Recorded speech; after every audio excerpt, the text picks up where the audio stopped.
Elle a retrouvé l'amour dans les bras de Frédéric Sion, 45 ans. Laetitia Hallyday a pu refaire sa vie en septembre 2024 lorsqu'elle rencontre cet homme à Marrakech. Ensemble, ils voyagent dans les nombreuses propriétés de la veuve de Johnny Hallyday, se rendent en Normandie et en Bretagne et vivent leur amour au grand jour.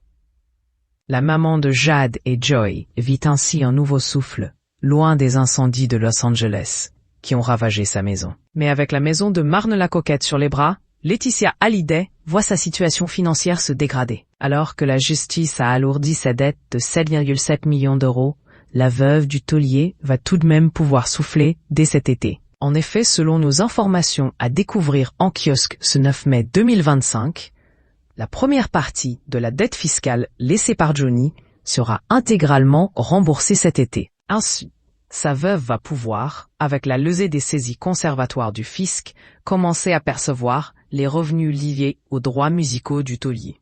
Mais avec cette bonne nouvelle arrive aussi une conséquence plus fâcheuse. Elle devra aussi, à partir de 2026, payer des impôts estimés autour d'1 million d'euros par an sur les sommes perçues.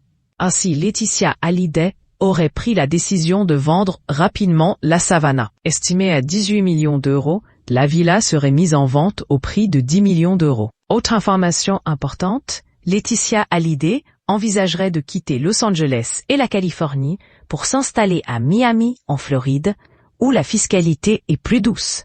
Précise-t-on dans nos colonnes.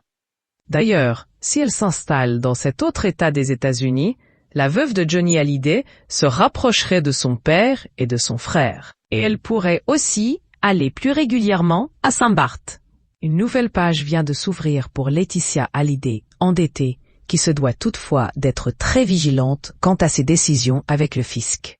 Endettée, elle va devoir rembourser tout ce qu'elle doit à l'État français. Comment acheter Closer? Votre magazine est en vente à partir du vendredi 9 mai chez votre marchand de journaux sur Android, iPad et sur Kiosque Mag.